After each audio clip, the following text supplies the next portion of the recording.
strange two people are on the stage. कुछ अजीब लग रहा होगा कि दो लोग हैं. Yeah, I think some people requested that they wanted to hear the sermon in Hindi. कुछ लोगों ने हिंदी भाषा के लिए बातचीत करी थी, तो हमने सोचा कि आज हम ट्रांसलेशन की सर्विसेज करेंगे. So you can tune yourself either to Hindi or to English, so it will be helpful for you. तो आप इंग्लिश में या हिंदी में, जिसमें आपको पसंद है, उस भाषा में आप वचन को सुन सकते हैं. And today is another important day that we are coming to a close of our long series on the book of Genesis. आज एक बहुत ही महत्वपूर्ण दिन है, क्योंकि हम अपनी एक बड़ी श्रृंखला जो कि उत्पत्ति की किताब के ऊपर हम अध्ययन कर रहे थे, उसका आज हम समापन कर रहे हैं. If you remember that we started the series in August and we are still continuing.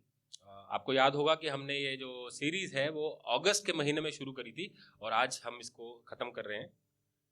And we studied the book into two parts. और हमने इस पुस्तक को दो भागों में, दो हिस्सों में हमने इसका अध्ययन किया. The first part is the primeval history. और जो इसका पहला भाग था वो आदिकाल का जो इतिहास है वो था.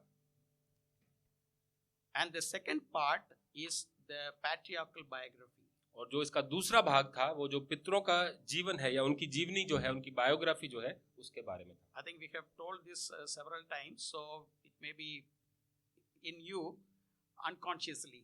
और हमने इस बारे में काफी बारी जिक्र किया है, तो आप इसको अच्छे से जानते भी होंगे. First 11 chapters is talks about the primeval history. और जो पहले 11 अध्याय हैं वो आदिकाल के इतिहास के बारे में बात करते हैं. And from 12 to 50 it talks about the patriarchal biography. और 12 से लेके 50वें अध्याय तक जो है वो पितरों के जो जीवनी है उनके बारे में बात करती है. In the first part we studied the creation, the fall, the flood and the Tower of Babel. जो पहला वाला भाग है उसमें हमने 4 घटनाओं को देखा, जो कि रचना थी और पतन था, जो बाढ़ थी उसके बारे में हमने सुना, और बाबेल के बारे में हमने सुना. God created the man. परमेश्वर ने मनुष्य की रचना करी. And man sinned and fall from God's standard. और मनुष्य ने पाप कर कर परमेश्वर के जो स्तर है उससे नीचे गिर गया. Then God made the judgment by taking only Noah into the ark and destroyed the entire people. और फिर परमेश्वर ने अपने न्याय को दिखाया जब उसने केवल नूह और उसके परिवार को बचाया और बाकी सबको, समस्त मानव जाति को उसने नष्ट कर दिया बाढ़ के द्वारा. And the Babel, we can see that it is part of God's restoration. और बाबेल की जो कहानी है, ये जो उसका जो इवेंट है, उसमें हम देख सकते हैं कि ये परमेश्वर जो मानव जाति को फिर से रिडीम करता है या उसको छुटकारा दिलाता है, उसके बारे में था. God wanted to separate a race from the sons of Noah, that is the son of Shem. परमेश्वर एक वंश को बचाना चाहता था जो कि नोहा के परिवार से था, जो कि शेम का परिवार आगे बना. And God wanted to preserve that lineage for his son to come on this earth. परमेश्वर इस वंश को बचाना चाहता था ताकि उसका पुत्र इस वंश में पैदा हो सके. So God separated the people. और इसीलिए परमेश्वर ने लोगों को अलग अलग कर दिया. Again we see that on the second part how God secluded his people by calling Abraham from an idol worship family. और फिर हम दोबारा से देखते हैं कि कैसे परमेश्वर ने इस वंश को अलग किया जब उन्होंने अब्राहम को एक दूसरे मूर्ति पूजक वंश से बुलाया. Then we have studied the life of Abraham, Isaac, Jacob and Joseph. और फिर हमने अब्राहम, इसहाक, याकूब और यूसुफ के जीवनों के बारे में पढ़ा. Today we are going to have a conclusion of what we have studied. और आज हमने जो कुछ भी पढ़ा उत्पत्ति की पुस्तक में, उसका एक हम निष्कर्ष निकालेंगे, एक कंक्लूजन करेंगे. So we will just see that what the first book of the Bible is all about. और आज हम देखेंगे कि जो बाइबल की पहली पुस्तक है वो उसके बारे में वो हमें क्या बताती है, क्या सिखाती है. Bible scholars, they say the book of Genesis is something like a foundation to a building. जो बाइबल के जो विद्वान लोग हैं जो इसका अध्ययन करते हैं उनका कहना है, उनका मानना है कि जो उत्पत्ति की पुस्तक है वो एक तरह से एक नींव का काम करती है, जैसे किसी बिल्डिंग की नींव हो उसका काम करती है। Or in another way that you can say, it's a constitution for a nation. या हम कह सकते हैं या किसी देश का संविधान जैसे होता है वैसे ये बाइबल की पुस्तक है। The nation can have so many rules, so many regulations, so many laws, so many written and unwritten culture, but all will be referred to the constitution. जो कोई देश है उसमें अलग अलग प्रकार के जो लॉज हो सकते हैं, रूल्स हो सकते हैं, रेगुलेशंस हो सकते हैं, लेकिन ये सब के सब उस देश के संविधान में लिखे होते हैं। It's very interesting, in the New Testament, the book of Genesis is referred more than 200 times. और ये सोचने की बात है कि जो नया नियम है उसमें उत्पत्ति की पुस्तक के बारे में तकरीबन 200 बारी उसको रेफर किया गया है। And all the writers of New Testament, they have referred Genesis, including Jesus. और जो नए नियम के जितने भी लेखक हैं यीशु को मिलाकर उन सब ने उत्पत्ति के बारे में बातचीत की है। With this introduction, we will just see that what is the foundational things that we can see from the book of Genesis. और इन बातों के साथ हम ये देखते हैं कि जो उत्पत्ति की जो पुस्तक है उसमें हम मसीहों के लिए किन बुनियादी बातों के बारे में सबक सीखा गया है। So before we just go into that, shall we close our eyes and look to the Lord? आइए स्टार्ट करने से पहले हम परमेश्वर की ओर देखते हैं। Father God, we thank you for taking us through this series. परमेश्वर हम आपका धन्यवाद करते हैं कि आप हमको उत्पत्ति की इस पुस्तक में से लेकर गए। When we see the foundational aspects of the book of Genesis today, आज जब हम उत्पत्ति की पुस्तक की बुनियादी बातों को देखते हैं, help us to understand. आप हमारी मदद करें ताकि हम इन बातों को समझ सकें। Let the Holy Spirit minister to us. पवित्र आत्मा हमारी मदद करें। Remove all the distraction from us. हर प्रकार की रुकावटों को आप हमसे दूर कीजिए। Open our eyes. हमारी आंखों को खोलिए। Open our hearts. हमारे दिलों को खोलिए। Open our heart, हमारे दिलों को आप खोलिए that we could be able to understand and apply these things in our life. ताकि हम इन बातों को समझ सकें और अपने जीवन में इनको अप्लाई कर सकें। In Jesus' precious name we offer this prayer. यीशु के नाम में हम मांगते हैं। आमीन। So this is going to be a long sermon आज का जो वचन है वो थोड़ा सा लंबा होगा because we are going to see 50 chapters. क्योंकि हम 50 अध्यायों के बारे में हम लोग मनन करेंगे। So I want you to be attentive. तो मैं चाहता हूँ कि आप थोड़ा ध्यान दें। And maybe this is the longest points that I have written in a sermon in this series. और हो सकता है कि ये एक ऐसा मैसेज है, इस पूरी सीरीज में एक ऐसा मैसेज है जिसमें सबसे ज्यादा पॉइंट्स मैंने लिखे हैं। I pray to God that I could able to finish on time. और मैं परमेश्वर से प्रार्थना करता हूँ कि मैं समय में इसको समाप्त कर सकूँ। In the primeval history, that is in the part 1, I could find, I have picked up 7 important foundational lessons. और इसका जो भाग 1 है जो कि आदिकाल का इतिहास के बारे में बातचीत करता है, इसमें मैंने 7 बातों को देखा है जिसके हम सबक ले सकते हैं। We can talk anything that you can see in this world that you can relate to Genesis, but for our meditation and also for the present requirement that I have taken 7 points. हालांकि उत्पत्ति की पुस्तक में बहुत सारे सबक हैं। आप अपने संसार में आसपास जो कुछ भी देखते हैं वो आप उत्पत्ति में आप उसको पा सकते हैं, लेकिन हम आज के अपने समय के अनुसार इसमें से इन 7 बातों को सीखेंगे। Number 1, सबसे पहली बात, the existence of God. परमेश्वर का अस्तित्व, परमेश्वर का होना। The Genesis starts with the statement, in the beginning, God. उत्पत्ति की जो पुस्तक है वो इस बात से शुरू होती है जो कहती है आदि में परमेश्वर। Before anything is created, before anything is formed, there was God. कुछ भी बनाने से पहले, कुछ भी बनने से पहले परमेश्वर था। Genesis talks about all powerful, all knowing, who is a creator God who created the universe. उत्पत्ति एक सबसे ताकतवर और सब कुछ जानने वाले परमेश्वर के बारे में बातचीत करता है जिसने इस संसार को बनाया। We do not see gods or goddesses in Genesis. हम उत्पत्ति की पुस्तक में देवी या देवता नहीं देखते हैं। God is genderless, and God is spirit. परमेश्वर जो है वो किसी स्त्री या पुरुष के रूप में नहीं है, परमेश्वर जो है एक आत्मा है। The second verse itself it talks the spirit of God was hovering. उत्पत्ति की जो पहला अध्याय है उसकी दूसरी आयत में वो इस प्रकार से बात करता है कि परमेश्वर की आत्मा संसार के ऊपर चल फिर रही थी। Many people blame that God is always represented in the masculine gender. बहुत से लोग इस बात का वो कहते हैं कि जो परमेश्वर है वो पुरुष के रूप में दर्शाया जाता है। Because there is no natural, there is neutral gender that we could able to connect to God. ऐसा कोई भी पुरुष या स्त्री का कोई ऐसा बात नहीं है परमेश्वर में। एक नेचुरल जो है एक साधारण रूप से हम परमेश्वर के साथ कनेक्ट कर सकते हैं। So women are so sad that always God is called as a masculine God. और जो स्त्रियां हैं वो इस बात से बहुत चिंतित रहती हैं या परेशान रहती हैं कि परमेश्वर जो है वो एक पुरुष के रूप में दर्शाया जाता है। But you don't need to. लेकिन आपको इस बात में चिंता करने की जरूरत नहीं है। Because when Satan is called, क्योंकि जब शैतान को बुलाते हैं, he is also called in a masculine gender. शैतान को भी पुरुष के रूप में ही जाना जाता है। So Bible never says God is masculine and Satan is feminine. Bible हमें इस प्रकार से नहीं बताता है कि जो परमेश्वर है वो पुरुष है और शैतान जो है वो एक स्त्री है या औरत है। The Bible says God exists.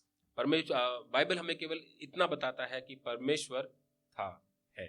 The Bible never tried to prove the existence of God. वचन हमें या बाइबल हमें कभी भी ये बात को पुष्टि नहीं करता या इस बात को प्रूव करने की कोशिश नहीं करता कि परमेश्वर है। In the beginning, God. केवल इतना पता है आदि में परमेश्वर। One of the fastest growing sect in the world today is atheism. जो एक ऐसा रास्ता, एक ऐसा पंथ जो है जो बहुत तेजी से इस संसार में बढ़ रहा है वो नास्तिकता है। About 10% of the world population they declare themselves as atheists. संसार के 10% लोग जो हैं वो अपने आप को नास्तिक बुलाते हैं। But there are so many religious atheists, they don't believe God. लेकिन बहुत से ऐसे अधर्मिक लोग हैं जो कि नास्तिक हैं, जो कि परमेश्वर में विश्वास नहीं करते हैं। But the Genesis is the book it says in the beginning God. लेकिन उत्पत्ति केवल वो किताब है जो कि बताती है कि आदि में परमेश्वर। It is talking about the one powerful God. वो केवल एक उस शक्तिशाली परमेश्वर के बारे में बातचीत करता है। It is a blow to atheism. और ये जो है नास्तिकता के लिए एक प्रहार है। It's a blow to polytheism. ये पॉलीथिज्म जो कि बहुत सारे देवी देवताओं को मानना है उसके लिए एक प्रहार है। And it is also blow to pantheism. और ये जो पैंथिज्म है जो कि परमेश्वर और सृष्टि को एक मानता है उसके लिए भी एक प्रहार है। Polytheism talks about many gods. पॉलीथिज्म जो है वो बहुत सारे देवी देवताओं के बारे में बातचीत But the करता है। Bible talk about a single God. लेकिन जो बाइबल है वो केवल एक परमेश्वर के बारे में बातचीत And करता है। pantheism says God and nature are same. और जो पैंथिज्म है वो ये बोलता है कि परमेश्वर और सृष्टि एक ही है। You can worship moon, you can worship God, sun, you can worship fire, you can worship anything which is created. Pantheism ये बोलता है कि आप संसार की बनाई हुई किसी भी रचना को, चाहे वो स्वर्ग के हैं या जैसे चांद हो गए, तारे हो गए या सूरज हो गया, आप इनमें से किसी को भी आप वर्शिप कर सकते हैं। But the first verse of the Bible says, in the beginning God created. लेकिन जो उत्पत्ति की सबसे पहली आयत है वो हमें बताती है कि आदि में परमेश्वर ने बनाया। There is a creation and there is a creator. वहां पर एक रचना है जो कि बनाई गई है और उसको बनाने वाला एक परमेश्वर है। And the second thing that God, the creation of God. और जो दूसरी बात है वो ये है कि परमेश्वर ने सब कुछ बनाया है। Genesis talks about the order and manner of God's creation. उत्पत्ति की जो पुस्तक है वो परमेश्वर ने जिस रीति से सब चीजों को बनाया उसका क्रम के बारे में हमको बताती है। The world believes in evolution. जो संसार है वो एवोल्यूशन के बारे में विश्वास करता है, एवोल्यूशन पे विश्वास करता है। It says that something evolved from nothing. वो इस प्रकार से कहता है कि जो सारी चीजें हैं वो कुछ भी नहीं था, खालीपन था, उसमें से वो बनाई गई हैं। A million years passed, then people will change into something else. वो कहते हैं कि लाखों सालों के बाद जो लोग हैं वो बदल जाएंगे किसी और चीज में। The evolutionist also believes that the man is millions of years old. और जो एवोल्यूशन है उसकी जो धारणा है वो ये बात को मानती है कि मनुष्य जो है लाखों साल से पहले से वो यहाँ पर था। Then he should have been changed to something else. तो अगर हम उस धारणा को मानते हैं तो हमें ये देखना चाहिए कि अब तक मनुष्य किसी और चीज में बदल जाना चाहिए। If monkey could able to become a man, और यदि कि एक बंदर जो है वो इंसान बन सकता है, the man should become something else. तो अब तक मनुष्य को कुछ और बन जाना चाहिए। I am not able to see. हमने अभी तक ये ऐसा देखा नहीं है। Maybe people say that man is again becoming animal. हो सकता है लोग ऐसा कहते हो कि जो मनुष्य है वो फिर से जानवर बन रहा That is है, only in their thinking, लेकिन ये केवल उनकी सोच में है, but not physically. लेकिन हम वास्तविक में इस बात को नहीं देखते It हैं। is same. ये सब सेम बातें हैं। And Genesis says God created. उत्पत्ति हमको बताती है कि परमेश्वर ने सब कुछ रचा। We cannot explain the existence of the universe without a God who created it. हम इस संसार का जो है होना उसको हम साबित नहीं कर सकते हैं इसके बिना कि एक परमेश्वर है जिसने इस सब को बनाया। Not only creation, he is holding the whole universe in his hand. केवल रचना ही नहीं, वो पूरे इस समस्त सृष्टि को वो अपने हाथों में He is होल्ड करता है, he is sustaining it. वो उसको संभालता है। In the beginning, God created. आदि में परमेश्वर ने सब कुछ बनाया। And the third reality is Satan and sin. और तीसरी बात जो हम देखते हैं वो शैतान के बारे में है और पाप के बारे में है। The Bible talks about Satan, the Bible talks about sin. वचन हमको बताता है कि शैतान जो है वो असली में है और पाप जो है वो हमारे बीच में है। It is mentioned in the book of Genesis on the initial pages. और उत्पत्ति की पुस्तक में जो शुरू के जो अध्याय हैं उसमें इसके बारे में बताया गया है। Satan works against the plans of God. शैतान जो है वो परमेश्वर की योजनाओं के खिलाफ काम करता है। We have seen that he is a liar और हमने देखा है कि वो झूठा है and he is a deceiver. और वो एक धोखेबाज भी है। He lies and deceives God's people. वो झूठ बोलता है और जो परमेश्वर के जन हैं उनको धोखा देता है।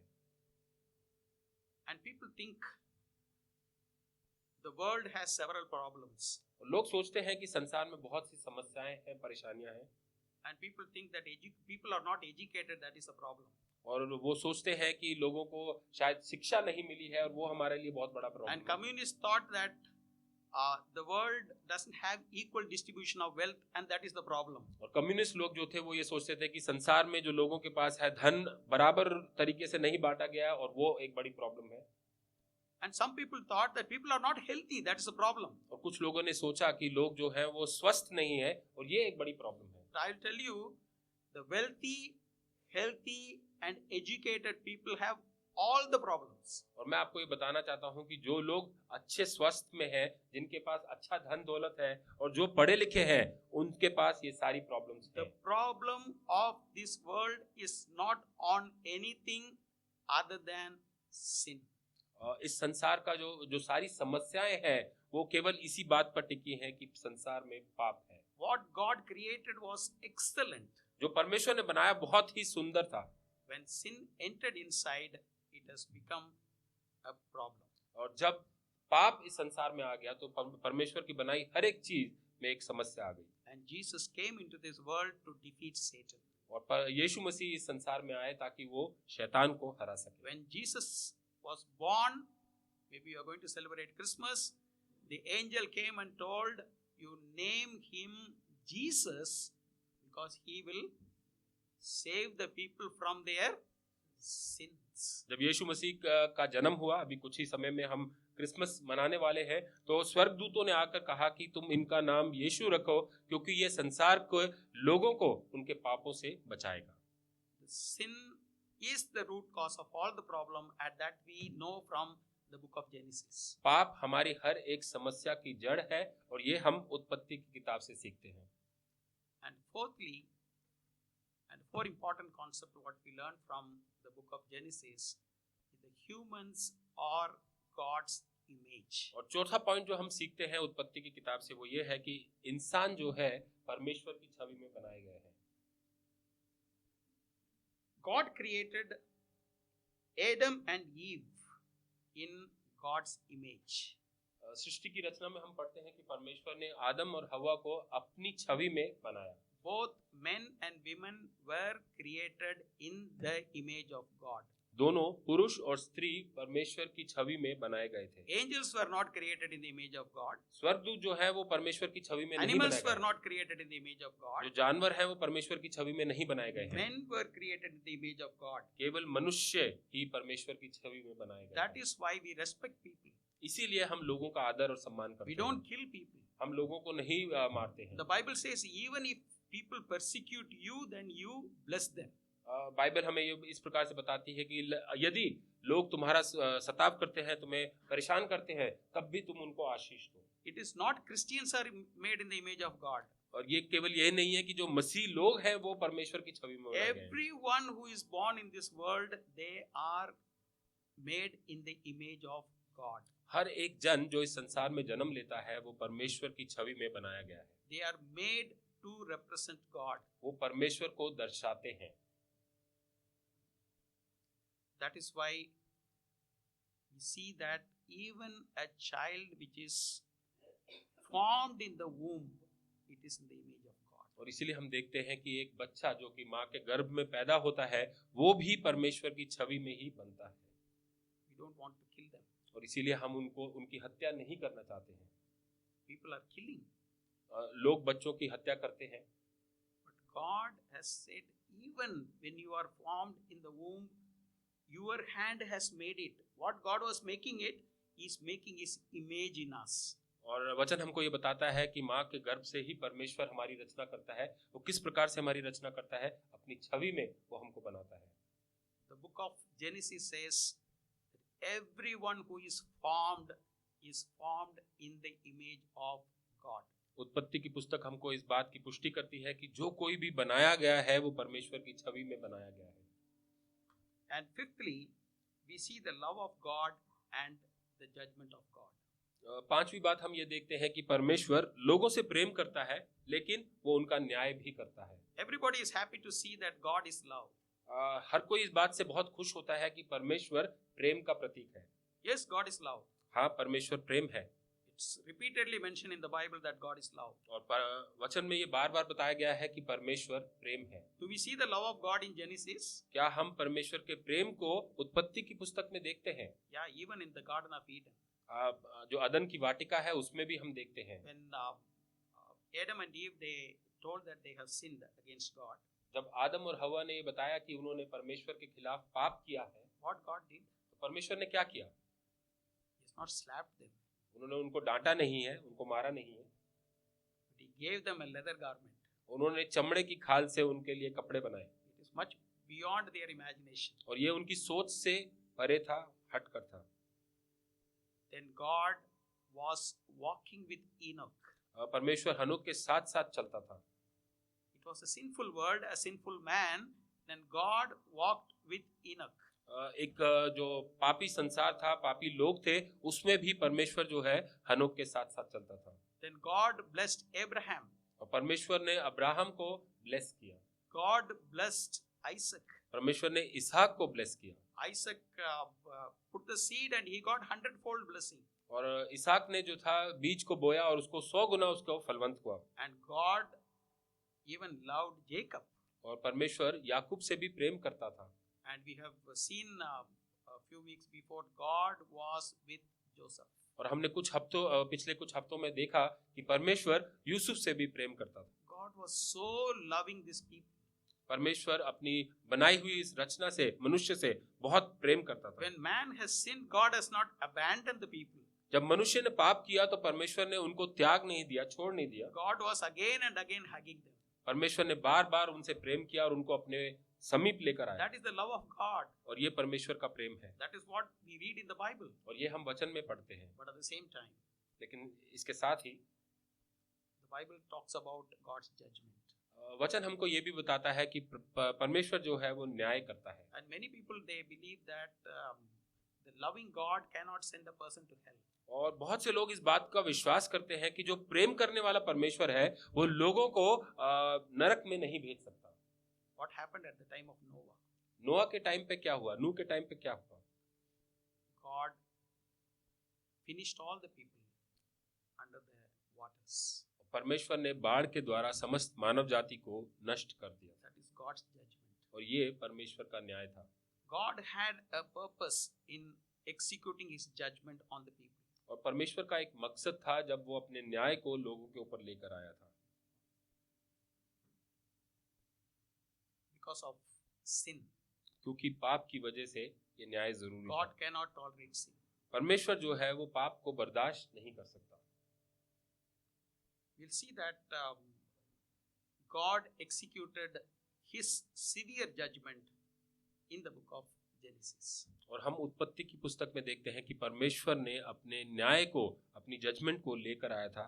वहां पर हम देखते हैं। So we can see God's love as well as God's judgment in the book of Genesis. तो हम परमेश्वर के प्रेम को और परमेश्वर के न्याय को उत्पत्ति की पुस्तक में देख सकते हैं। And sixthly, we see a marriage code. और छठी बात जो है हम देखते हैं कि परमेश्वर ने एक विवाह संस्था स्थापित करी। Marriage is honorable before God. और जो विवाह है वो परमेश्वर के सामने वो एक अच्छी बात है। Why I say that? और मैं क्यों कहता हूँ? Because marriage was honored by God even before man's sin. क्योंकि परमेश्वर ने विवाह का आदर किया इससे पहले कि मनुष्य ने पाप किया। Adam and Eve had their marriage before the sin came into this world. आदम और हव्वा का विवाह जो था वो पाप के आने से पहले हो चुका था। And that was solemnized by God himself. और वो परमेश्वर के द्वारा ही किया गया था। And what is the marriage code or marriage order that God created? और ये जो विवाह की जो संस्था है, जो ऑर्डर है वो परमेश्वर ने बनाया, वो क्या है? God found man was alone and he wanted to give him a company. परमेश्वर ने देखा कि आदम जो है वो अकेला था और उसको एक सहायक की जरूरत है। And God gave him work to do. और परमेश्वर ने उसको कुछ करने के लिए काम भी दिया। Probably God would have made another man for him. हो सकता है परमेश्वर उसके लिए एक दूसरा आदमी बना सकता था, God never did that. लेकिन परमेश्वर ने ऐसा नहीं किया। For Adam, he made Eve. आदम के लिए उसने हव्वा को बनाया। God would have made more than one Eve for Adam. हो सकता है परमेश्वर आदम के लिए एक से ज्यादा हव्वा बना सकता था, But God never did that. लेकिन परमेश्वर ने ऐसा नहीं किया। God gave the code, one Adam and one Eve. परमेश्वर ने इस बात को सिद्ध किया और बताया कि एक आदम के लिए एक हव्वा। That is what we read in the book of Genesis. और यही हम उत्पत्ति की पुस्तक में पढ़ते हैं। You know what is happening nowadays? आप जानते हैं कि आजकल संसार में क्या हो People रहा है। wanted to go away from all God's standards. परमेश्वर के बनाए हुए सब स्तरों से लोग दूर हटते जा रहे We हैं। know that all these things are happening because the devil is against God's perfect plan. और हम जानते हैं कि संसार में ये सारी बातें इसीलिए हो रही हैं क्योंकि जो शैतान है वो परमेश्वर की योजना के खिलाफ है। God was against all these sexual sins. परमेश्वर जो है इन सारे जो परेशानियां हैं उसके खिलाफ था। That is why the Bible talks all the sins, including the sexual sin, again and again and again. और इसीलिए वचन हमको इन सारे पापों के बारे में, चाहे वो सेक्स से रिलेटेड हो या बाकी पाप हो, उनके बारे में वो हमको बार बार बताते रहते हैं। And I was interested to see on the 22nd chapter of Revelation. That's the last chapter of Revelation. और जो प्रकाशित वाक्य है उसके 22वें अध्याय जो कि आखिरी अध्याय है उसमें मैं ये देख सकता था। God was again talking about the sexual sinners, they don't enter into heaven. और परमेश्वर जो है जो यौन अनेक जो पाप है उसके बारे में, उन लोगों के बारे में बातचीत करता है कि वो लोग स्वर्ग में प्रवेश नहीं कर सकते। And God has a perfect plan for man and woman. And I was just wondering that even the sex ratio, if you see, God makes perfectly balanced. और परमेश्वर का एक परफेक्ट योजना है पुरुष के लिए और स्त्री के लिए। और अगर आप देखते हैं कि इनकी जो रेशियो है वो भी परमेश्वर ने एक परफेक्टली बैलेंस किया है, उसको अच्छे से उसको बराबर तरीके से बनाया है। It is not that one country is full of dominated by males. और ऐसा कुछ नहीं है कि कोई एक ऐसा देश हो जिसमें केवल पुरुष ही है जो ज्यादा है। But in our country there are so many female killing. That is why it is happening. हमारे देश में ऐसा है कि जो स्त्री है उसके ऊपर सताव होता है और जो स्त्री बच्चा होता है जो उसको लोग मार देते हैं और इसीलिए ये शायद तुलना जो है वो बिगड़ जाती है। These are all man-made. और ये सब जो है मनुष्य के द्वारा किया गया है। I just wanted to add one more point to this. the code against racism. और इसमें मैं एक और पॉइंट को ऐड करना चाहता था, जो कि वो नस्लवाद के बारे में जो धारणा है उसके बारे में। One of the main problem in this world is inequality. और इस संसार में एक जो बड़ी समस्या है वो ये है कि लोगों के बीच में सब कुछ समान तौर पर नहीं है। Some religions, they say that some people are made as a respected generation, some are made as untouchables. और कुछ धर्म जो है वो इस बारे में बात करते हैं कि कुछ जो लोग हैं वो जन्म से ही बहुत ही सिद्ध होते हैं, अच्छे होते हैं, उच्च जाति के होते हैं, और कुछ लोग जो होते हैं वो निम्न जाति के होते हैं। It based on color, it based on the birth, family status. So people are divided.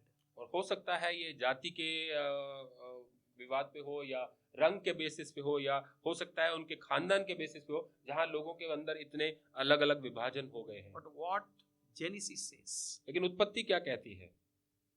God made Adam and Eve. उत्पत्ति हमको बताती है कि परमेश्वर ने आदम और हव्वा को बनाया, That's the end. और वहां पे वो समाप्त है। मतलब कि All the people in the world, they all came from one father and mother. इस संसार के समस्त मानव जाति जो है वो एक ही माता और पिता के द्वारा आए हैं। And even after God demolished all the people at the time of Noah, it's again one family God preserved to bring the generation. और हम देखते हैं कि जब नूह के समय में परमेश्वर ने समस्त संसार को खत्म कर दिया, तब भी एक परिवार के द्वारा ही परमेश्वर बाकी मानव जाति को लेकर आया। Over a period, some people become black like me and some people become white like somebody else. और ये समय के उपरांत है कि कुछ लोग काले रंग में आए या कुछ गोरे रंग में आए, लेकिन ये परमेश्वर ने सबको समान बनाया। People can be different in their faces, but they are not different in races. हो सकता है कि लोग अपने दिखावट में या जिस तरह से वो दिखते हैं उसमें अलग होंगे, लेकिन जाति के अनुसार अगर हम देखें तो वो सब एक ही हैं। God made everyone equal before Him.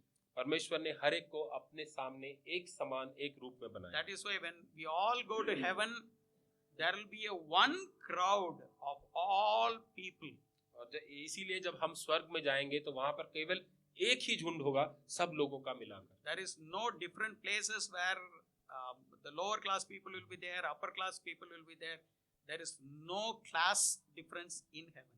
और ऐसा नहीं है कि स्वर्ग में अलग अलग जाति के लोगों के लिए अलग अलग जगहें होंगी। स्वर्ग में हर एक समान जाति का है, एक रूप में देखा जाएगा। In heaven there is no business class, there is no first class, there is no economy class. स्वर्ग में कोई भी बिजनेस क्लास नहीं है, इकोनॉमी क्लास नहीं है। स्वर्ग में सब एक समान है, एक ही क्लास है, एक ही क्लास है। Before God, everybody is equal. परमेश्वर के सामने कोई भेदभाव नहीं है, सब एक समान रूप में That is why है। we respect all the people. और इसीलिए हम हर एक मनुष्य का सम्मान करते Everybody हैं। came from Adam. हर कोई जो है वो आदम के द्वारा ही आया है। So you understood all these things. It's all from Genesis. और ये सारी बातें जो हमने देखी हैं, ये 7 पॉइंट्स जो हमने देखे हैं, ये सारे के सारे हमें उत्पत्ति में मिलते हैं। And we will go to the second part. और हम दूसरे भाग में जाएंगे। I have only 4 points from और here. यहाँ पर मेरे पास केवल 4 पॉइंट्स हैं। Number 1, God initiated His redemptive plan for the sinful man. और जो पहला पॉइंट है वो ये है कि परमेश्वर ने पापी इंसानों के लिए छुटकारे की योजना शुरू कर दी थी और बनाई थी। God's redemptive plan started even before man sinned. परमेश्वर की जो छुटकारे की योजना थी वो मनुष्य के पाप करने से पहले की ही परमेश्वर ने बनाई थी। Because God knows everything. क्योंकि परमेश्वर सब कुछ जानता है। Nothing was a surprise to God. परमेश्वर के लिए कोई भी चीज सरप्राइज नहीं थी, अचानक से नहीं हुई थी। But when man sinned, He immediately proclaimed the seed of the woman will crush the head of Satan. लेकिन जब मनुष्य ने पाप किया उसी समय परमेश्वर ने इस बात की घोषणा कर दी थी कि जो स्त्री का बीज है वो जो शैतान है उसके सर को कुचलेगा। But this plan was properly executed when God called Abraham. लेकिन जो परमेश्वर की ये जो योजना है, इसको जो सही रीति में परमेश्वर ने चालू किया वो तब किया था जब परमेश्वर ने अब्राहम को बुलाया। God called Abraham, He blessed Abraham, he made a unilateral covenant with Abraham so that he will bring his son in his lineage. परमेश्वर ने अब्राहम को बुलाया, उसने उसको आशीषित किया और उसको एक तरफा एक वादा किया, उसके साथ एक कवेनेंट एस्टैब्लिश किया ताकि परमेश्वर उसके वंश से अपने पुत्र को इस संसार में लेकर आ सके। Bible talks of one theme. जो वचन है, बाइबल है, वो हमको एक थीम के बारे में बातचीत करती That है। theme is God's redemptive plan. और वो जो थीम है, वो जो बात है, वो परमेश्वर की जो छुटकारे की योजना है वो है। When man sinned, God wants to redeem and restore this sinful man to his presence. जब मनुष्य ने पाप किया तो परमेश्वर मनुष्य को इस पाप से छुटकारा दिलाना चाहता था और उसको वापस अपने से मेल मिलाप कराना चाहता I था। once studied the Bible, that is some author he has written, it's called a drama of redemption.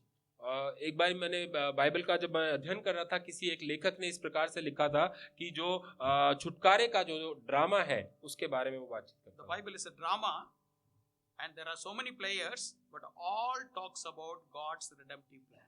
Bible जो है वो एक प्रकार का ड्रामा है और उसमें इतने सारे लोग हैं जो कि अलग अलग धारणाएं धारण करते हैं, लेकिन वो सारे मिलकर परमेश्वर की छुटकारे की योजना के बारे में। That is why we say that the Old Testament, everything is converging at the cross.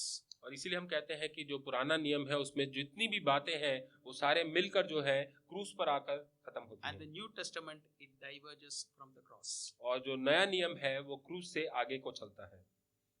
So God wants his redemptive plan and he executed through calling Abraham from idle family.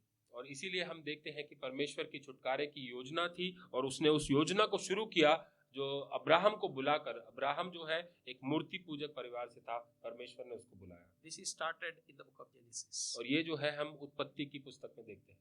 And the second important thing, God uses ordinary people to fulfill his plans. और दूसरी बात हम ये देखते हैं कि परमेश्वर अपनी योजनाओं के लिए आम लोगों को इस्तेमाल करता है। We may often think the Bible characters are all saints. हम लोग ये शायद सोच सकते हैं कि जो बाइबल में जितने भी लोग हैं, संत लोग हैं, वो सारे जो है बहुत ही धार्मिक, बहुत ही अच्छे लोग हैं। They are all perfect people. वो सारे के सारे परफेक्ट लोग हैं। Because God called them because they have a higher standard of spirituality. और हो सकता है परमेश्वर ने उनको बुलाया क्योंकि वो शायद अपने धार्मिक स्तर में बहुत ऊंचे थे। Probably all what we have been thinking will come to an end when we studied the biography of Jacob. और जो कुछ भी हमारी ये धारणाएं हैं, जो कुछ भी हम ये सोचते हैं, जब हम उत्पत्ति की पुस्तक का अध्ययन करते हैं और हम याकूब के बारे में देखते हैं तो हमारी ये सारी जो धारणाएं हैं वो गलत सिद्ध होती हैं। Probably Abraham and Joseph may be above our standard. और हो सकता है अब्राहम या यूसुफ हमारे स्तर से काफी ऊंचे हों, But not all people. लेकिन सारे लोग नहीं। They are all ordinary people, but God used them. ये सारे के सारे साधारण लोग थे, लेकिन परमेश्वर ने इनको इस्तेमाल किया। Abraham had one son, one promised son. Abraham का केवल एक ही पुत्र था जो कि उसको वादा किया गया था। Joseph had 2 sons, यूसुफ जो है उसके केवल 2 पुत्र थे, but Jacob had 12 sons. लेकिन जो याकूब है उसके 12 पुत्र थे। The 12 tribes of Israel who are going to sit in 12 thrones, they all came from Jacob.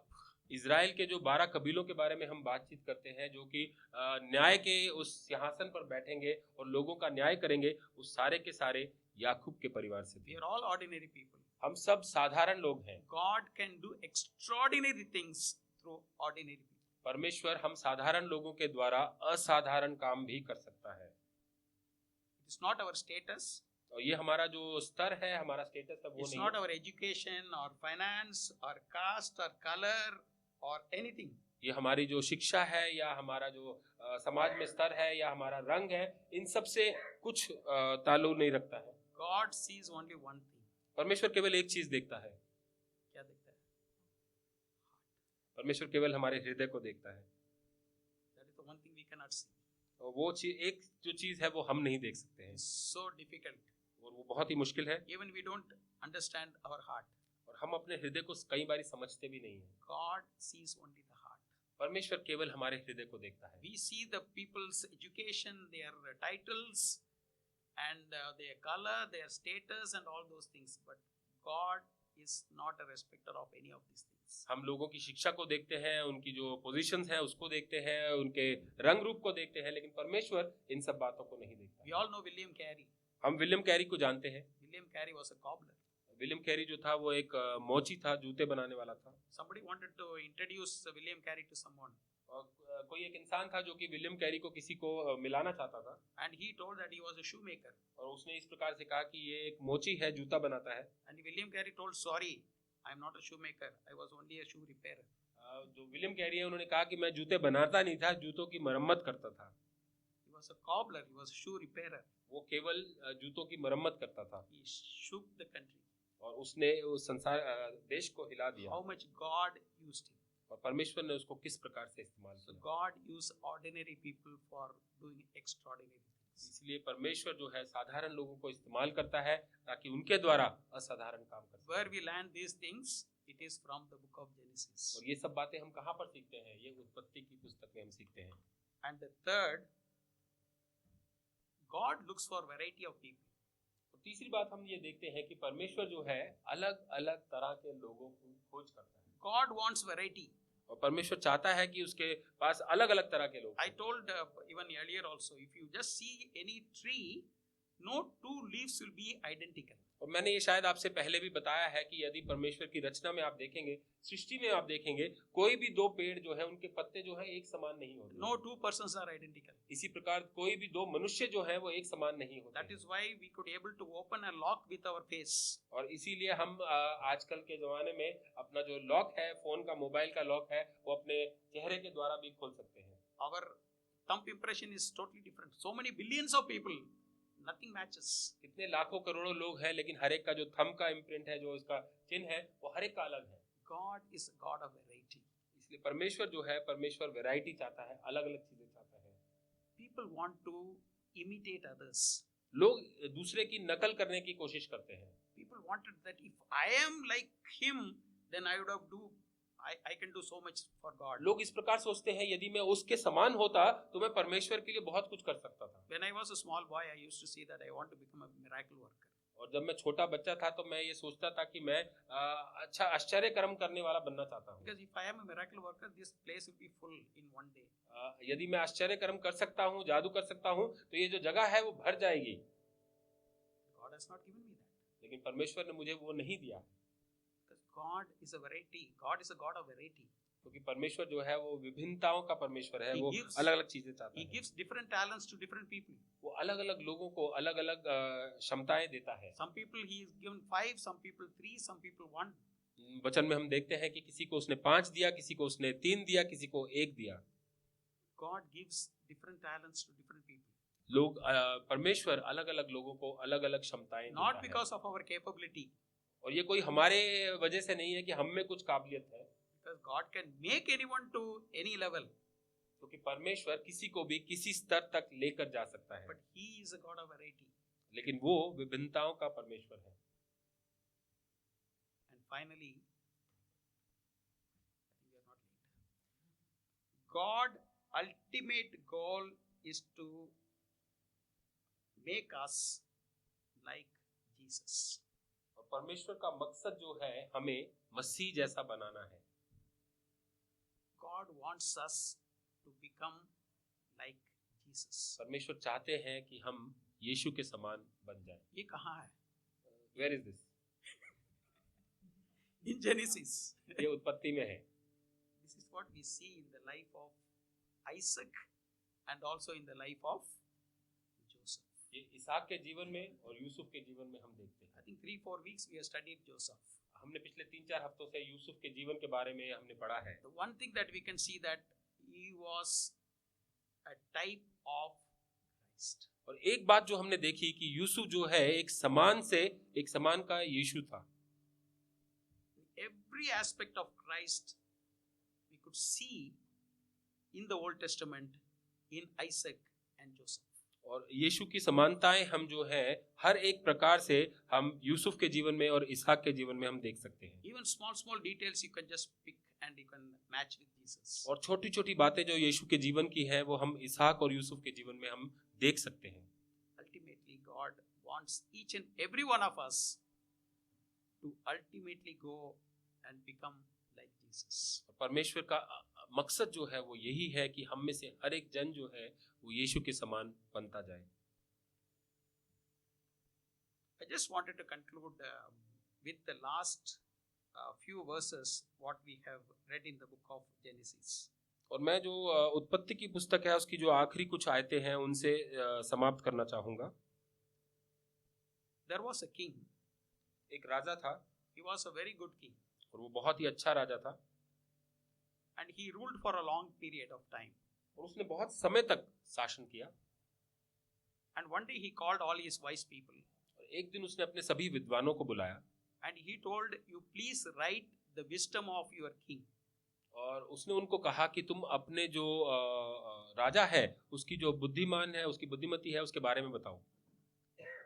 A few months later, they came with several volume of the books. और कुछ महीनों के पश्चात वो सारे विद्वान जो हैं बहुत सारी किताबें जो हैं वो लिख कर लेकर आए। They told that, O king, your wisdom we are not able to complete, but we have made this much volume of books writing about your wisdom. उन्होंने कहा कि हे राजा आपकी बुद्धि के बारे में तो हम पूरा नहीं लिख पाए हैं, लेकिन अब तक हमने इतनी सारी किताबें आपकी बुद्धि के बारे में लिखी They हैं। thought the king will be very happy. और उन्होंने सोचा कि जो राजा है वो बहुत खुश होगा। The king told, who will read all this? लेकिन राजा जो था उसने कहा कि ये कौन पढ़ेगा इन सब बातों को। You abridge it. वो कह रहा कि आप इन सबको छोटा कर दीजिए। I don't want this big. I want smaller. वो कहता है कि मेरे को इतना लंबा जो है वो लेखक नहीं चाहिए, मुझको बहुत छोटा में चाहिए। Then they all worked together again. Then after a few months they came to the king with one volume of book. और फिर उन सब लोगों ने फिर से कुछ महीने काम किया और वो उन सारी किताबों को मिलाकर एक ही किताब में उसको लेकर आए। The king told that nobody reads this big book. I don't want this much. You reduce it. राजा ने फिर उनसे कहा कि कोई भी इतने पन्नों को नहीं पढ़ेगा, आप इसको और भी छोटा कीजिए। Then finally they worked and they brought one chapter. और फिर उन्होंने फिर काम किया और वो केवल एक अध्याय को लेकर आए।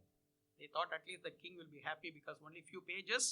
The king's wisdom is written in few pages. उन्होंने सोचा कि राजा शायद खुश हो जाएगा कि परमेश्वर जो राजा की बुद्धि है उसके बारे में कुछ ही पन्नों में उन्होंने जाहिर किया है। And Raja told that it is, I am not happy. You still reduce it. राजा ने फिर उनसे कहा कि वो खुश नहीं था और उसने कहा कि इसको आप अभी और भी छोटा कीजिए। Finally they all worked together and they brought one sentence. फिर उन्होंने दोबारा से काम किया और वो केवल एक ही वाक्य को लेकर आए। You know what was the sentence? और वो क्या वाक्य था? There is no free lunch. कोई भी मुफ्त खाना नहीं मिलता है। There is no free lunch. कोई भी मुफ्त खाना नहीं मिलता है। If you take the wisdom of the king and if you write it in one sentence, there is no free lunch. अगर आप जो राजा है उसकी बुद्धि को लेकर एक ही वाक्य में लिखने की बात करेंगे तो वो यही बनता है कि कोई भी मुफ्त खाना नहीं मिलता है। But if you read the 50 chapters of the book of Genesis, लेकिन यदि आप उत्पत्ति के 50 अध्यायों को पढ़ते हैं, if you bring it to one word, अगर आप उसको समेट कर एक शब्द में उसको लेकर आना चाहते हैं, talks about hope. और वो केवल आशा के बारे में बात करता है। It talks about hope. और वो केवल आशा के बारे में बात करता है। Hope for the hopeless people. आशा निराशावादी लोगों के लिए। What Joseph was telling. Yusuf क्या बता रहा था? This is a journey that the people from the promised land they entered into Egypt. और ये जो है ये एक यात्रा है, एक जर्नी है जो कि लोगों को जो प्रॉमिस जो वायदे का जो देश था वहां से उन्होंने चलकर मिस्र देश में वो लोग आए। That was not ultimately God's plan. ये परमेश्वर की योजना नहीं थी। That was not their place. ये जो जगह थी वो उनकी नहीं थी। That was not the promised land. ये जो वायदे का देश था वो नहीं था। They were there temporarily for some time. वो वहां पर कुछ समय के लिए थे। But they say one day God will visit you. Yusuf इस प्रकार कहता है कि एक दिन परमेश्वर तुमसे आकर मिलेगा। I'll read the 24th verse of the last chapter. और जो आखिरी अध्याय है उसकी 24वीं आयत को हम देखेंगे। And Joseph said to his brothers, I am about to die, but God will visit you and bring you up out of this land to the land that he swore to Abraham, to Isaac and to Jacob. 24वीं आयत में वो इस प्रकार से कहता है, यूसुफ ने अपने भाइयों से कहा, मैं तो मरने पर हूं, परंतु परमेश्वर निश्चय तुम्हारी सुधि लेगा और तुम्हें इस देश से निकालकर उस देश में पहुंचा देगा जिसके देने की उसने अब्राहम, इसहाक और याकूब से शपथ खाई थी। And the 25th verse, then Joseph made the sons of Israel swear, saying, God will surely visit you, and you shall carry up my bones from here. 25वीं आयत इस प्रकार से कहती है, फिर यूसुफ ने इजराइलियों से यह कहकर कि परमेश्वर निश्चय तुम्हारी सुधि लेगा, उनको इस विषय की शपथ खिलाई, हम तेरी हड्डियों को यहाँ से उस देश में ले जाएंगे। The last chapter of Genesis talks about death. जो उत्पत्ति का आखिरी अध्याय है वो मौत के बारे में बातचीत करता है। It is talking about the death of Jacob and the death of Joseph. ये जो है याकूब की मृत्यु और यूसुफ की मृत्यु के बारे में बातचीत करता है। Why it happened? और ये क्यों हुआ? God told to Adam, the day you eat, you will surely die. ये इसीलिए हुआ क्योंकि परमेश्वर ने आदम से कहा था कि जिस दिन तुम इस फल को खाओगे उस दिन तुम यकीनन मर जाओगे। I think if you take this last chapter of Genesis, you can compare with the last chapter of the Bible, Revelation 22nd chapter. और यदि आप उत्पत्ति के इस आखिरी अध्याय को लेकर चलते हैं उसको आप प्रकाशित वाक्य के आखिरी अध्याय से आप तुलना कर सकते हैं। Revelation 22 talks about a living water. It's talking about the tree of life. It talks about living forever and ever. जो प्रकाशित वाक्य है उसका आखिरी अध्याय जो है वो इन बातों के बारे में बातचीत करता है, जैसे कि जीवन का जल, जीवन का वृक्ष, या हमेशा रहने का या राज करने का। We are living in between. हम लोग उस समय के बीच में हैं अभी। We are not living in the promised land now. हम अभी भी जो है वायदे के देश में नहीं हैं। Jesus told that I am going to a place and I will prepare a place for you, then I will come back and I will take you to that place. यीशु ने हमसे कहा था कि मैं जाता हूं और तुम्हारे लिए एक जगह को तैयार करता हूं और फिर मैं दोबारा आऊंगा और तुमको लेकर अपने साथ जाऊंगा। We are all slaves in a foreign land now. और हम सब अभी एक जो फॉरेन लैंड है, एक दूसरा देश है, उसमें हम दास के समान हैं। But he has promised a promised land for us. लेकिन उसने हमको एक वायदे के देश का वादा किया है। And what was the reminder for the Israelites in Egypt during the period? और ये जो इजरायली लोग थे उनके लिए मिस्र देश में इस बात को याद दिलाने के लिए क्या था? There were 400 years they were in Egypt. 400 साल तक वो मिस्र देश में थे। There was a tomb of Joseph. और वहां पर यूसुफ की जो कब्र थी वो वहां पर थी। Inside the tomb of Joseph, what was there? His bones. Yusuf की जो कब्र थी उसके अंदर यूसुफ के जो अवशेष थे, उसकी जो हड्डियां थी वो पड़े हुए थे। Whenever an Israelite he crossed to that tomb, he will remember one day God will visit us. और जब कभी भी कोई इजरायली जो है यूसुफ की कब्र के सामने से जाता था वो इस बात को याद करता था कि एक दिन परमेश्वर हमको आकर मिलेगा। And we will take the bones and we will take it to the promised land. और हम इन हड्डियों को लेकर जाएंगे और उस वायदे के देश में लेकर जाएंगे। Friends, what is the reminder for us? और मित्रों, हमारे लिए इस बात को याद दिलाने के लिए क्या है? It is not the closed Joseph's tomb. और ये जो यूसुफ की बंद कब्र है वो नहीं है। This is the opened tomb of Jesus. और ये यीशु की जो खुली कब्र है वो है। Jesus was put inside the tomb. यीशु को उस कब्र में रखा गया था। And he came back resurrected Lord. और वो वापस आया फिर से जीवित होकर। He went to heaven. और वो स्वर्ग में गया। And he told, I am the first fruit. और उसने कहा कि मैं इन सब से पहला फल हूँ। I will take you the same way to heaven. और मैं आपको इसी रीति से स्वर्ग में लेकर जाऊंगा। This is a reminder for us. और ये हमारे लिए एक यादगार है। We don't need to go and see the tomb now. और हमें जाकर उस कब्र को देखने की जरूरत We नहीं all है। know that Jesus' tomb is open now. और हम जानते हैं कि यीशु की जो कब्र है वो He खाली है, is खुली no है, more there. और वो वहां पर नहीं है। Where is he? वो कहाँ पर है? He is in heaven. वो स्वर्ग में है, And he is preparing a place for us. और वो हमारे लिए एक जगह को तैयार कर रहा है। That is what we see in the last chapter of Genesis. It ends with hope. और इसीलिए हम उत्पत्ति की जो आखिरी अध्याय है वो हम देखते हैं कि वो आशा में समाप्त होता Even है। if we die, यदि हम मर भी जाते हैं, there is a hope that we will go to the promised land. और हमारे लिए एक आशा है कि हम उस वायदे के देश में जरूर We जाएंगे। all will go to heaven. हम सब के सब स्वर्ग में जाएंगे, This is the hope that God has given to us. और यही वो आशा है जो परमेश्वर ने हमको दी है। This is how that we can summarize the entire thing of Genesis, that it talks about God's hope for these hopeless people. और इसी बात में हम पूरे जो उत्पत्ति की पुस्तक है उसका निष्कर्ष निकालते हैं कि परमेश्वर हमको एक आशा देता है, हम निराशावादी लोगों के लिए एक आशा है। Shall we pray? आइए हम प्रार्थना करें।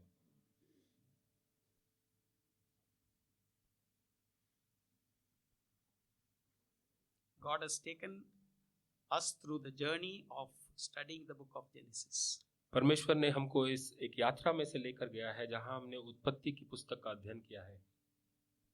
There are so many things written in this book. और इस पुस्तक में बहुत सी बातों के बारे में बात की गई है। These are all the truth. और ये सब के सब सत्य हैं। And it all ends with a great hope. और इन सब का निष्कर्ष जो है वो एक बहुत बड़ी आशा है।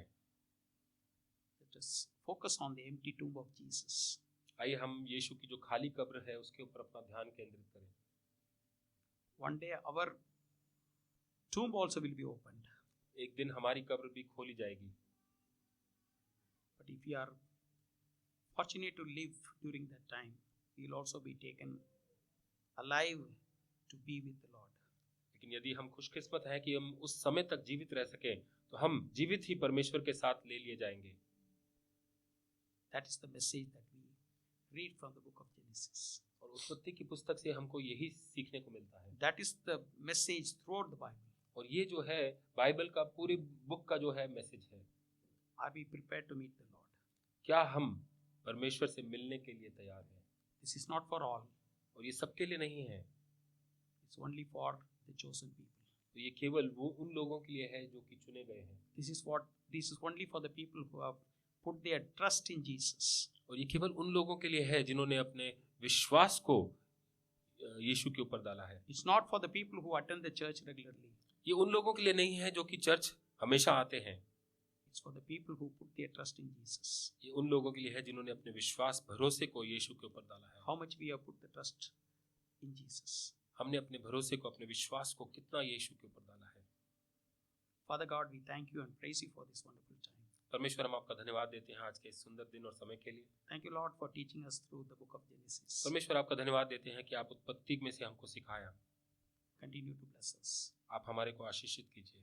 Continue to keep us closer and closer to you, O Lord. आप हमें अपने और अधिक नजदीक और करीब लेकर आइए। Continue to help us to have the hope in our life. हमारे जीवन में हम आपकी आशा बनी रहे। परमेश्वर In Jesus' name I offer this prayer. यीशु के नाम में हम प्रार्थना करते हैं।